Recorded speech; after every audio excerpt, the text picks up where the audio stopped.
साथियों, जय भीम, जय भारत, जय संविधान। मैं channel Bahujan Dastak and constitution से अपने स्टूडियो दिल्ली से, और हमारे स्टूडियो में आज हैं बाबूजी अशोक निर्वाण साहब, एक रिटायर्ड अधिकारी रहे हैं। तो उनसे बात करेंगे कुछ बहुजन मुद्दों पर, और ख़ास तौर से आज की डेट में जो इलेक्शन चुनाव चल रहा है, बड़ा एक गर्माहट का माहौल है। तो उनका क्या, क्योंकि ये बहुत बड़े सामाजिक कार्यकर्ता भी हैं। बाबूजी अशोक निर्वाण साहब, बहुत बहुत धन्यवाद है आपका बहुजन दस्तक और कॉन्स्टिट्यूशन चैनल पर। तो अब बात करेंगे, आपका परिचय भी मैं बता देता हूँ। निर्वाण साहब के जो पिताजी थे, 14 अक्टूबर 1956 को बाबा साहब अम्बेडकर ने जब नागपुर में दीक्षा ली, वहाँ बौद्ध धर्म की दीक्षा लेने गए, और बाबा साहब के साथ में उन्होंने बहुत सालों तक, काफ़ी सालों तक उन्होंने काम किया है। वही पीढ़ी है ये, और वही पीढ़ी लगातार आज भी बाबा साहब के मिशन को पूरा करने के लिए रात दिन लगी रहती है। तो ये अशोक निर्वाण साहब का छोटा सा परिचय, क्योंकि वैसे तो उनका परिचय बहुत लंबा हो सकता है। निर्वाण साहब, बहुत बहुत स्वागत है आपका बहुजन दस्तक और कॉन्स्टिट्यूशन। हमारे दो चैनल चलते हैं बहुजन समाज के ऊपर और इसकी एक्टिविटी के ऊपर। बहुत बहुत स्वागत है। सबसे पहले तो आपको बहुत बहुत साधुवाद कि मेरे आने पर आपने मेरा साक्षात्कार लेने का प्रयास किया। आज की विषम परिस्थितियों में जो भी आप मुझसे पूछना चाहें, मैं निर्भीकता से आपको उसका जवाब दूंगा। सर, आपने देखा होगा अक्सर मेरे चैनल पे मेरे सवाल बहुत कड़वे होते हैं, और ख़ास तौर से बहुजन समाज की एक फिक्स मानसिकता रखने वाले लोग मेरे सवालों से बचते भी हैं और जवाब नहीं दे पाते हैं, और मुझे दोबारा इंटरव्यू के लिए बुलाते भी नहीं हैं। एक बड़ी विडंबना कहूँगा मैं इस समाज की। आप जो अभी इलेक्शन चल रहा है, हमारे यहाँ पर बहुजन समाज की कोई पहली बार अगर कोई पार्टी बन पाई नेशनल लेवल पे, जिसको राष्ट्रीय पार्टी का दर्जा मिला बहुजन समाज की, वो बहुजन समाज पार्टी है। उससे पहले रिपब्लिकन पार्टी ऑफ इंडिया, नहीं, राष्ट्रीय पार्टी नहीं थी, राष्ट्रीय पार्टी रही।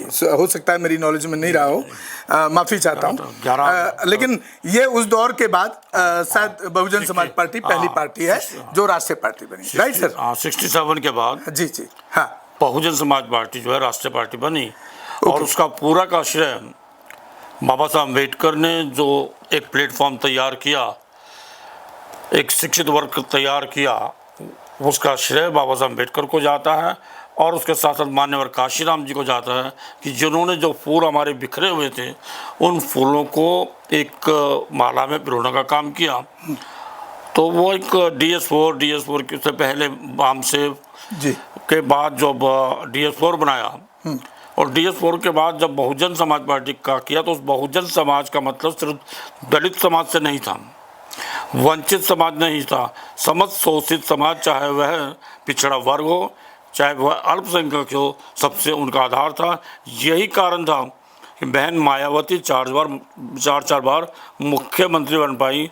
और जो है, ये कहीं ना कहीं काशीराम साहब की उनकी एक वो थी स्ट्रेटजी। बिल्कुल, इसमें कोई शक नहीं है, कोई शुबा नहीं है। और हम डंके की चोट पे कह रहे हैं, अगर मायावती जहां आज है, वह मान्यवर काशीराम जी, बाबा साहब अम्बेडकर के दलित आंदोलन, और मान्यवर ज्योतिबा फूले, माँ फातिमा शेख, सावित्रीबाई फूले के ही आदर्शों का फल है कि वो फल आज जो है मायावती खा रही हैं।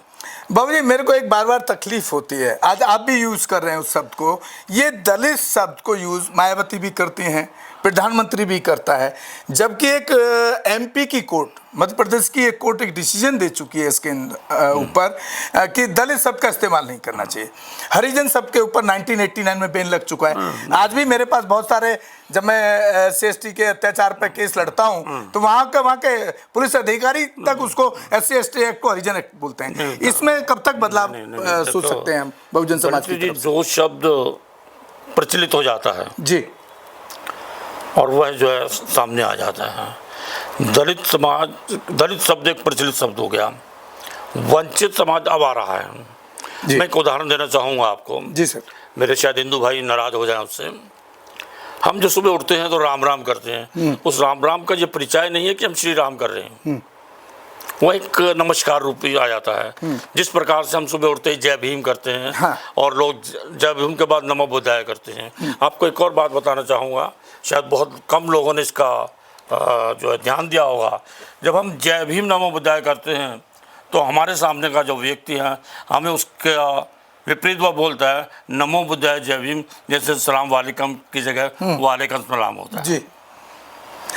अच्छा सर, कुछ अब राजनीतिक मुद्दों पर चर्चा करना चाहते हैं। जिस तरह से आज आप बीएसपी राष्ट्रीय पार्टी बनी, इसका मैं ये देख रहा हूँ पहली बार कुछ काफ़ी ईमानदार लोगों को, बहुत अच्छे कार्यकर्ताओं को या बहुत अच्छे एक्टिविस्टों को पहली बार मायावती ने लोकसभा में टिकट दी। उससे पहले अगर मैं देखता था इस इलेक्शन से पहले तो पैसे वाले लोग होते थे, दबंग होते थे, मजबूत होते थे। पहली बार कुछ सोशल एक्टिविस्ट जो वाकई में समाज की लड़ाई लड़ते हैं ग्राउंड पे जाके, कुछ ऐसे लोगों को भी बहन कुमारी मायावती ने टिकट दिए हैं। इसको आप किस रूप में देख रहे हैं? मैं पहली बार तो जी बहन मायावती जी नहीं, मेरा मतलब जब से मायावती के हाथ में पूरी पार्टी आई। जी, मैं उनको साधुवाद देना पड़ता है। मैं बहुजन समाजवादी पार्टी का साधारण सदस्य रहा और हूँ और शायद जीवन भर रहूँगा, लेकिन जहाँ पर ऐसा लगता है कि मेरे उम्मीदवार को जिताने पर एनडीए को फ़ायदा होता हो, भारतीय जनता पार्टी को फ़ायदा होता हो, तो शायद मैं अपनी विचारधारा को त्याग कर मैं इंडिया की जो गठबंधन की पार्टी को उसको तवज्जो देता हूँ। अभी मैं चंडीगढ़ था, देखिए जी, डॉक्टर रितु जी के समर्थन में डॉक्टर रितु को टिकट दिया। एक अच्छी एक्टिविस्ट हैं और बहुत अच्छी लड़ाई उन्होंने अभी लड़ने का काम किया। टाइम में डॉक्टर रितु हो गई, प्रोफेसर सोनकर जी हो गए यूपी से, दिल्ली से डॉक्टर अशोक जी हो गए। देखिए बहुत बड़ी मतलब डॉक्टर अशोक हैं, उधर प्रोफेसर विजय बौद्ध हैं, एक विशाखा बौद्ध लड़के, मतलब अच्छे लोगों को मैं देख रहा हूँ अभी, इसलिए क्योंकि आप मुझे लगता है आप मुझे घेरने का प्रयत्न कर रहे हैं, क्योंकि मैं परिसंघ का भी एक संगठन मंत्री रहा जी, तो उदित राज जी वाला। तो परिसंघ के लिए, क्योंकि वो संविधान की लड़ाई लड़ रहे थे, तो वहाँ पर मैं आज उदागर मैं अपनी बेटी रितु के लिए संघर्ष कर रहा हूँ।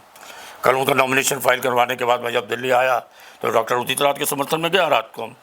तो मतलब आप एक जगह टाइपिड नहीं है, किसी के बाउंड नहीं है। मैं इसलिए बहुजन समाज पार्टी में मेरे पिताश्री भी एमपी का चुनाव लड़े, आरपीआई में तो वे पदाधिकारी रहे, चुनाव लड़ते रहे, लेकिन बहुजन समाज पार्टी में मैंने आज तक कोई भी पद ग्रहण नहीं करा। यही कारण है कि मैं बंद के नहीं रहना चाहती हूँ। बहुत बहुत शुक्रिया निर्वाण साहब का, आज बड़ा लंबा टाइम उन्होंने हमारे चैनल पे दिया और बहुत बुजुर्ग हैं और कई तकलीफ़ें भी रहती हैं उनको फिज़िकली, लेकिन फिर भी समाज के लिए लगातार संघर्ष करते रहते हैं और उम्मीद है जब तक उनके बाजुओं में और चलने फिरने में जान है वो ये करते रहेंगे इस काम को। इसी के साथ हम आपसे विदा लेते हैं और साथियों, आप हमारे दोनों चैनल बहुजन दस्तक और कॉन्स्टिट्यूशन को शेयर और सब्सक्राइब करते रहें, ताकि इसी तरह के लोगों को हम आप तक, लोगों को और उनकी विचारधारा को आप तक पहुंचाते रहें। और ख़ास तौर से मेरा जो चैनल और मेरा जो कॉन्सेप्ट है स्पेशली वो एट्रोसिटीज़ पर है। और साथियों, आप सुन रहे थे अशोक निर्वाण साहब को, और मैं उम्मीद करता हूँ इतनी उम्र में भी और वो एक अच्छा काम करने की कोशिश करते हैं, आर्थिक तौर पे भी समाज को मजबूत करना। इवन देन की जो बच्चा या कोई हस्ती हमारे समाज की कुछ आगे बढ़ रही है उसको प्रोत्साहित करके इनाम देने के रूप में भी करते हैं। साल में 2 बार बड़े फंक्शन भी करते हैं, अपने पैसे से करते हैं। तो एक इसीलिए हम चाहते हैं कि हम ऐसे लोगों को आप तक मिलवाएं, उनके जीवन संघर्ष को आप समझें, उनकी जो पूरी गाथा है उसको आप सुनें और उसी तरह से आप ऐसे बुजुर्गों के रास्ते पे चलने का काम करें और बहुजन महापुरुषों के रास्ते पे चलने का काम करें। दूसरा, हमारा चैनल स्पेशली एक सब्जेक्ट पे बहुत परफेक्टली काम करता है, वो है बहुजन समाज के साथ एट्रोसिटीज़। किसी भी महिला, युवा, युवती या बहुजन का कोई भी युवा या बुजुर्ग या जातिवादी सूचक शब्दों के साथ कहीं कोई गालियां जिस तरह से दी जाती हैं और पीड़न किया जाता है जाति के नाम पे, गरीब के नाम पे, आप हमारे चैनल को ज़रूर बताएं।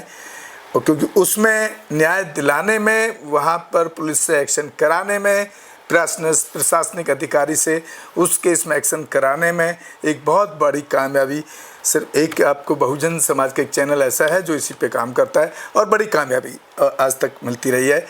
तो ऐसा कुछ भी अगर कोई एट्रोसिटी का मामला हो तो आप चैनल को ज़रूर बताएं, चैनल पर नंबर हैं, और ज़्यादा से ज़्यादा शेयर करें ताकि हम अपने बहुजन महापुरुषों के इतिहास को देश और विदेश के लोगों तक पहुंचा पाएं। धन्यवाद। जय भीम, जय भारत, जय संविधान। होता है। बहुत बहुत शुक्रिया। हमारे चैनल बहुजन दस्तक को लाइक, शेयर, सब्सक्राइब देखना मत भूलिएगा। जय भीम, जय भारत, जय संविधान। नमो बुद्धाय। धन्यवाद। चैनल आर्थिक समस्या से गुजर रहा है। अगर आप बहुजन समाज में बाबा साहेब अम्बेडकर और तथागत बुद्ध की विचारधारा को अधिक से अधिक लोगों तक पहुंचाना चाहते हैं तो हमें आर्थिक सहयोग प्रदान करें, ताकि हम अपने चैनल के माध्यम से देश विदेश में समता, बंधुता, एकता और संवैधानिक अधिकारों को ज्यादा से ज्यादा लोगों तक पहुंचा सकें। आप अपनी सहायता राशि नीचे लिखे खाते में जमा करा सकते हैं। खाता धारक गौतम रत्ना, खाता संख्या 3169576865 IFSC कोड SBIN 0060336, बैंक भारतीय स्टेट बैंक। आप हमारे बैंक खाते का विवरण स्क्रीन पर भी देख सकते हैं। जय भीम, जय भीम। मैं गौतम रत्ना आपका बहुजन फिल्म प्रोडक्शन में स्वागत करता हूं, और आप हमारे प्रोडक्शन हाउस के अंदर अपना कैरियर बना सकते हैं as a film director, as a producer and actor and actress and editor and cinematographer also. अगर आपको फिल्म से रिलेटेड कुछ भी प्रोजेक्ट आपको बनवाना है तो हमारे पास में पूरा सेटअप है, जिसमें फिल्म कैमरा है, शूटिंग लाइट्स है और एडिटिंग है। सारा A to Z एक ही जगह पर आपको हमारे यहाँ पर मिल जाएगा। तो दोस्तों, आप हमें कांटेक्ट कर सकते हैं हमारे नंबर्स पर 9810085714 और 8510005714। हमारे वेबसाइट पे विजिट कर सकते हैं www.filmserviceindia.com, और हमें मेल भी कर सकते हैं gautamfilmsproduction@gmail.com पर। धन्यवाद।